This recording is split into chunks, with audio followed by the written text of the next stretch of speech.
Cranberries, turkey, and pie. Oh my, wondering what wine to buy?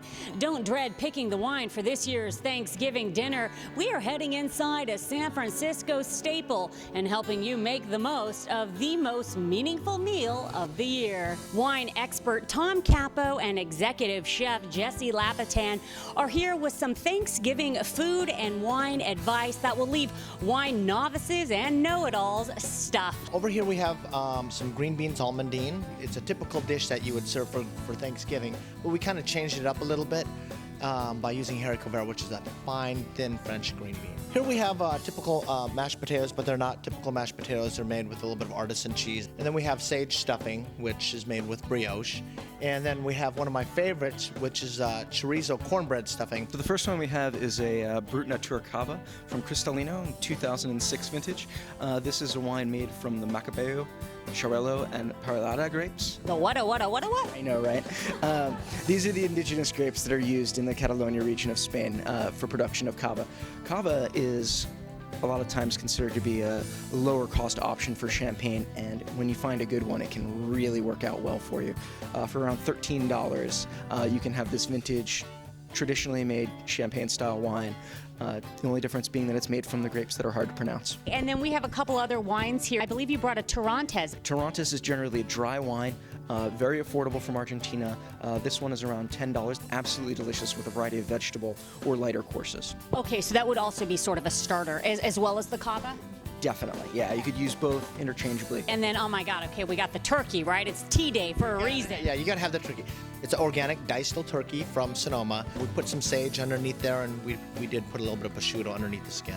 I hear that you put poultry and Pinot together. Is that right, Tom? You certainly can. You certainly can. One of my favorites up front there is Small Vines wines. This is a very small production wine from Sonoma County, aromatic and delicate while still having enough structure to stand up to a nice savory gravy. The Pinot is actually the most expensive of the bunch that I brought today, and that's around $55 retail. Okay, so if someone invites you over to their house for Thanksgiving dinner, you just go, hey, I'm bringing a Pinot and you're golden? I think so. You think so? Do you know so? I know so. Let's put it this way, it's what I do. To celebrate our San Francisco Giants, I brought out orange wine. This is made right here in San Francisco by a tiny winery called Carlotta Cellars. Grenache Gris and Marsanne, these are Rhone varietals, and they're fermented on the skins, made traditionally like you would make a red wine.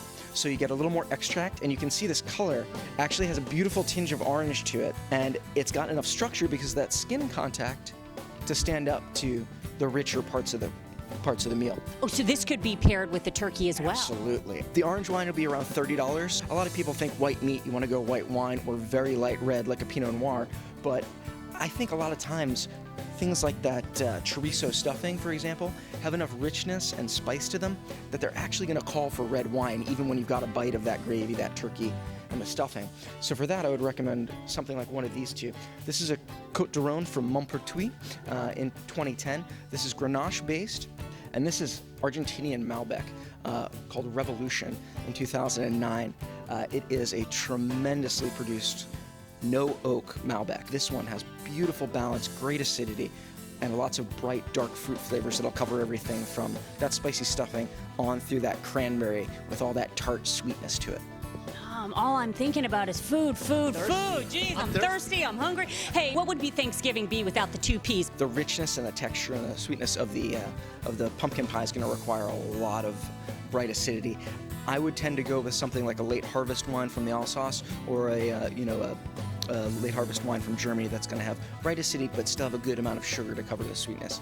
As for the pecan pie, that to me is a no-brainer. You want a sweet Madeira that's got some really beautiful nutty flavors and aromatics to it. It's going to really liven up the sweetness of the pie as well as highlight the nuttiness. So I've heard a rule of thumb that people can just sort of remember and take home with them. Match big with big, match sweet with sweet. Yeah, big with big, bright with bright, high acid, all those things compare together really nicely.